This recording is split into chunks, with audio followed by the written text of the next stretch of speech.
Hello everyone. Today I will be featuring the Zao with the legendary upgrade. Now normally I would show the build after the gameplay, but I'm gonna very quickly show you guys the build simply so you know how this differs from the normal Zao and what kind of things to look out for in the commentary so you know what things are actually being affected by the changing of the modules or the upgrades in this case. Consumable wise, I run the standard premium consumables. You can of course pay for them with credits. This is a press account, so I don't really care. Upgrade wise, very standard. One difference is I don't run AA guns mode, I'm running aiming systems, and that's because the legendary upgrade gives you better dispersion, so I'm going for double dispersion modules to get basically railgun accuracy on these guns. Faster rudder shift, concealment, very standard for any Zao build, and then of course we have the legendary upgrade, enhanced main battery and steering gears. This of course, things to look out for is compared to the normal gunfire control, which is the recommended module in this slot, we are giving up 8% range. So that's something to keep in mind. We're also gaining dispersion, so that's something to look out for, and we're also gaining 20% rudder shift. So things to look out for in the commentary is situations where our range isn't adequate, and situations where the rudder shift comes in useful, as well as the improved dispersion might be noticeable. Those are things to look out for. Captain build, pretty standard Zao build here. Priority target, expert loader, expert marksman, AR, superintendent, demolition expert, vigilance, and concealment expert. So I would say just a very solid build for random battles. Nothing special, nothing outlandish, just a pretty damn standard build. So let's see how we actually do with this ship. Now, the module doesn't really affect the normal gameplay, I would say that much, or at least I'm trying to just play it as I would normally play my Zao. So first things first, my DD is pushing into the camp, I'm pushing in to support him. Seeing as there doesn't appear to be any DDs contesting, I'm giving it a few seconds to see if anyone is going to. Doesn't look like it, so I'm just going to pop a spotter plane and kind of see if I can bait out some incoming fire to get an idea of where the enemy is going. Now, not usually recommended, but I also kind of want to test this rudder shift. If I get shot at, how quickly can I evade incoming shells and so forth, because of course we have this 20% increased rudder shift that we're testing. A Neptune does pop up. I think my spotter plane spots him, or actually it might just be the Fletcher seeing him. So we instantly switch to AP, and this is our chance to test this double dispersion module build to see just kind of what kind of accuracy we're dealing with here, since of course Zao shells are very accurate already. And initial impressions, pretty damn good. 4 citadels, I only landed 6 shells, but then again, I don't think I had quite the perfect lead. I should have been leading a bit more. I am trying to see if I could get some good smoke shots in though, trying to locate him in the smoke. I have the spotter plane active of course, which means I'm quite accurate when shooting in the smokes, as long as I'm aiming at the correct spot, and some early hits light him up, so I should be able to get some hits in there. And we do in fact get a citadel. The problem is though, I'm being HE spammed. Not only is the Neptune of course returning fire, I'm also being actively HE spammed across the map since they have conquerors and stuff. So I'm forced to accelerate and disengage from this position. Ultimately, I would have liked to get the Neptune kill, since I traded a pretty good chunk of health there.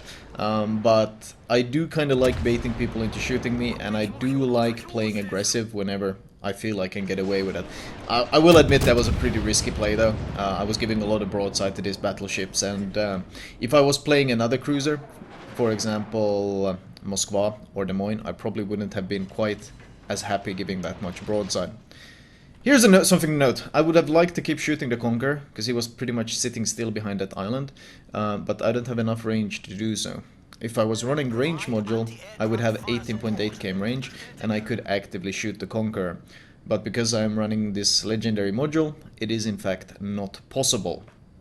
So that's one of the reasons situations like this is of course going to occur. I could also shoot the Zuma on the right. I would have 18.8 km range. I could be shooting the Zuma as well. So certainly feeling the lack of range here. Because in a Zao, you generally want to be shooting at all times. You want to be dealing damage. You don't want to be taking these breaks where you're in fact not actively firing.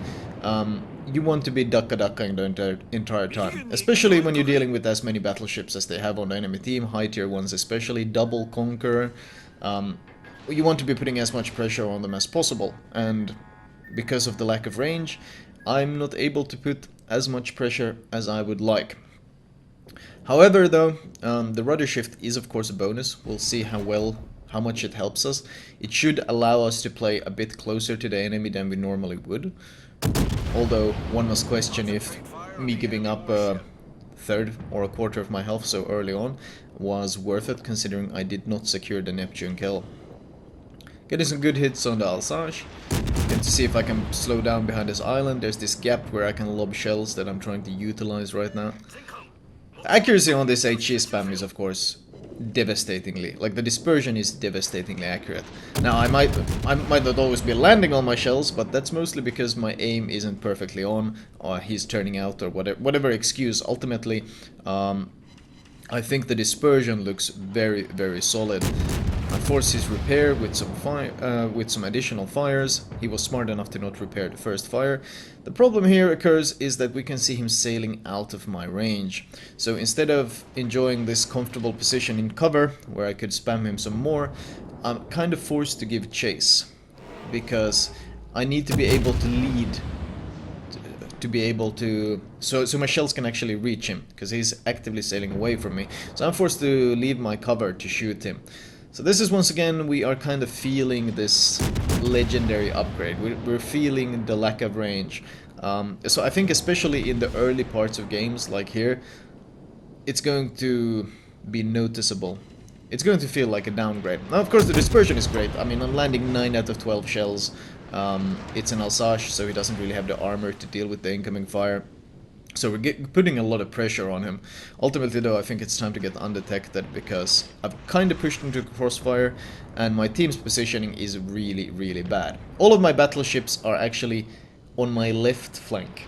They're all hiding like between the islands. So we have no real crossfires going on, we have no real map control, and this game is about to become real difficult. Trying to see if I can use this rudder shift to dodge out of any incoming shells. The Neptune does give broadside, so I'm trying to see, look at that dispersion. It's pretty good. It's pretty damn good at that range. Yugoma pops up. Let's see, with Expert Loader I might be able to punish him. Expert Loader, of course, reduces the reload of your guns by 50% if your guns are already loaded. So when you need to switch ammo type from HE to AP, like in that situation, it's very useful. I'm seeing if there's any incoming shells I have to dodge. Kinda playing it a bit risky here, but we are supposed to be testing the rudder shift a bit, so I am giving a fair amount of broadside here, which I might have to dodge from. Nope. Good punish on the Yugoma though. We are still in some... I would say the team is still in some serious trouble though. My entire team is still on this left flank, and we're down 300 to 560. Not the best position to be in. Donskoy charges into me, interestingly, and the Conqueror pops up on the left flank.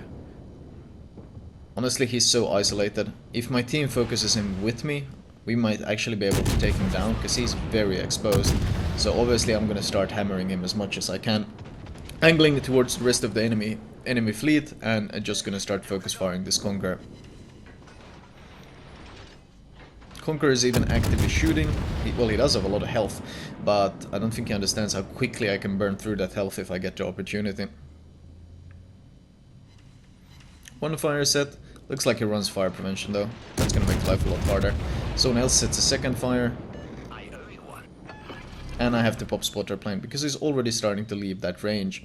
The problem, of course, with that 17.5 km range is as soon as they create some distance, it becomes very difficult to harass them. Whereas the 18.8 km range that the default module gives you, it just makes it so much easier.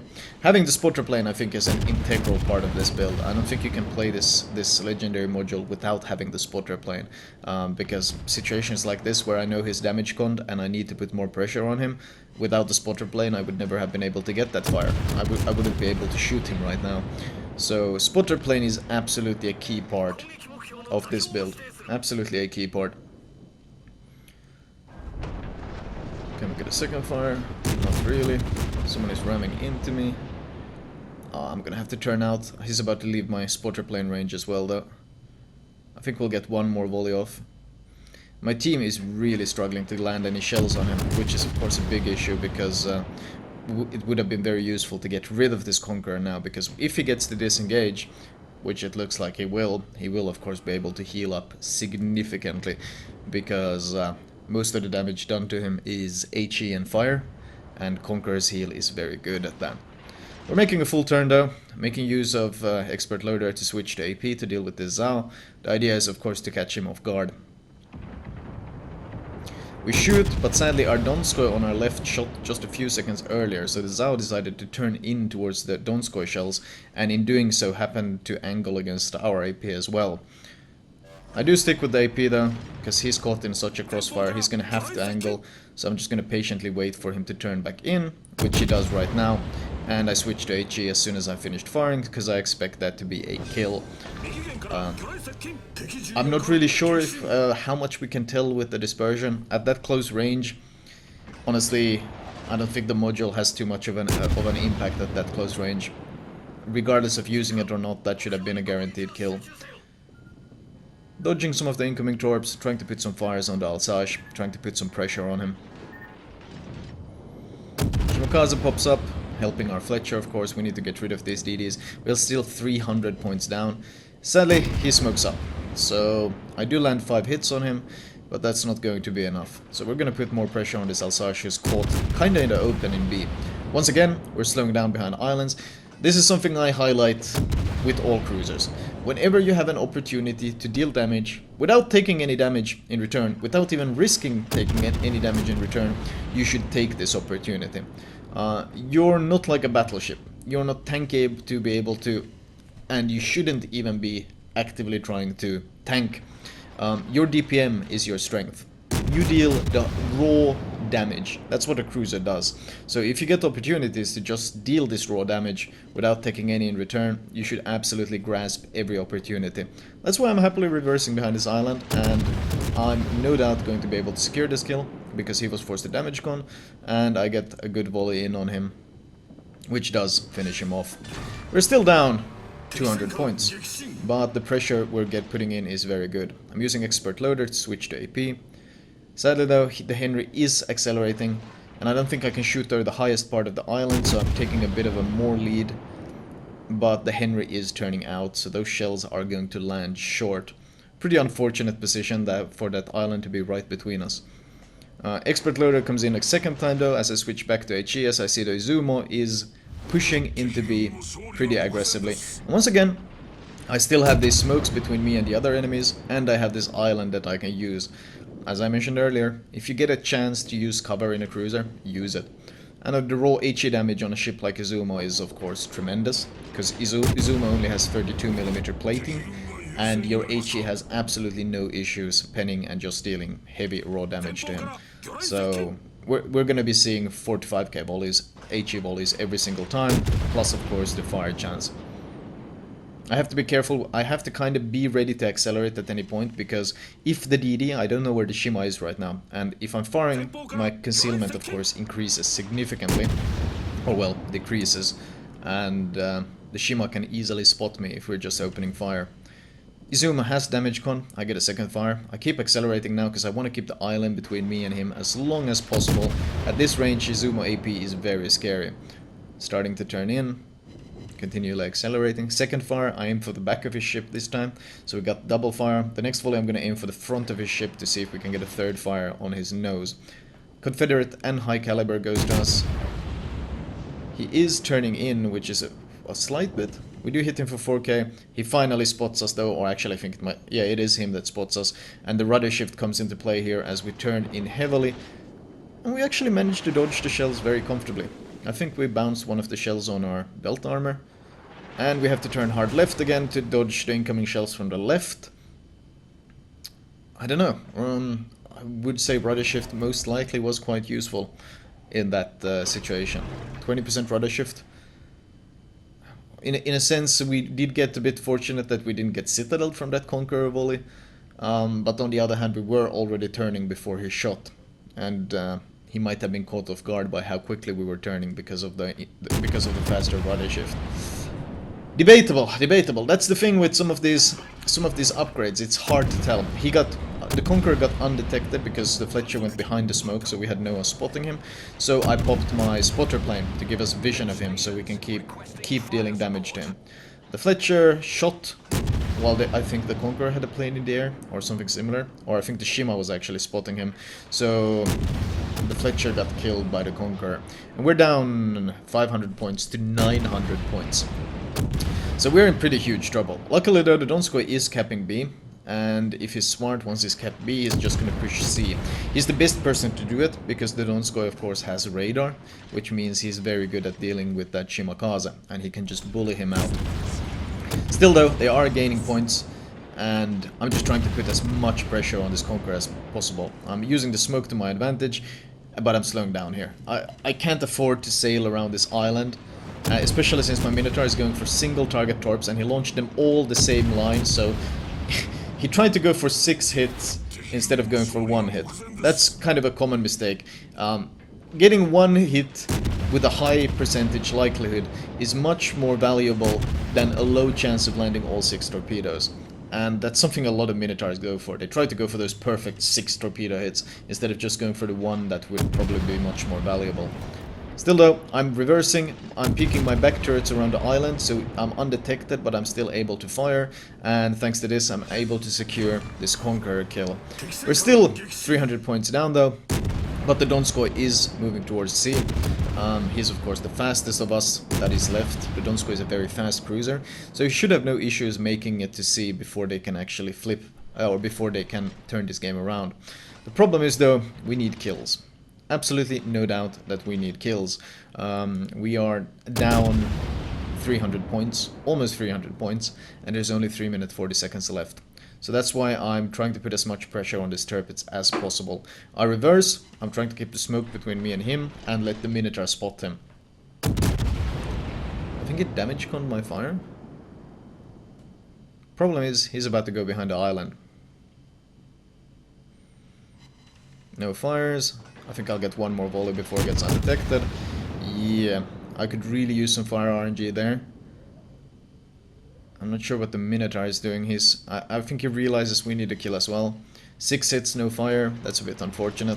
So now I'm going to have to start pushing. I will have to start pushing, and I have to secure us a kill. 3 minutes is not enough to make up the points. The Donskoy has made it to C right now, which is good, because we're finally stopping their points gain. So they're unlikely to win on points ticking over. They can still win by getting kills, or simply by time running out. So they have multiple win conditions right now, whereas we only really have one win condition, and that's secure enough kills to flip the game around. I ping in front of me because I get detected. So the only location based on my concealment where the Shimakaze could be is straight ahead of me. So I ping the Minotaur, Minotaur says Wilco. Sorry about that. He understands the location of the Shima. I just full on push towards him. I think the Shima allowed himself to slip a bit too close to me. He wasn't expecting me to rush him, so he's forced to panic smoke to make sure I don't get any vision of him. And there's torps coming my way, and at the same time I have to deal with the Tirpitz. And I'm being spotted, so I really want to turn left to angle into them. Oh, and I catch a torp on the broadside. I got unlucky enough that he hit me right on the nose. Well, not right on the nose, but in such an angle that I wasn't able to dodge it. I instantly pop my heal, and I use the smoke that the Minotaur has led as cover to put pressure on the Tirpitz, because we are still in some huge trouble here. I'm quite low, and the Minotaur once again whiffs the majority of his torps. That is very unfortunate, because he didn't really... Well, I think he landed 1 or 2, but his play is collapsing pretty hard, and now I think the Tirpitz is about to counter-torp him, which he is, and that's a big problem. Yep, and the Tirpitz was close enough to see him and to shoot him, so that's a very dead Minotaur. And now they have 970 points. I launch kind of desperation torps. In case the Tirpitz tries to turn into A, those torps will catch him. So the torps do give me some information as well. Another thing worth noting here is I have 1 minute left, so I have to get a kill. I have no option. I glide into the smoke. I'm hoping to use the smoke as a slight cover, because the idea here is my only chance of killing the Shima is to come around the island and catch him by surprise before he realizes what I've done.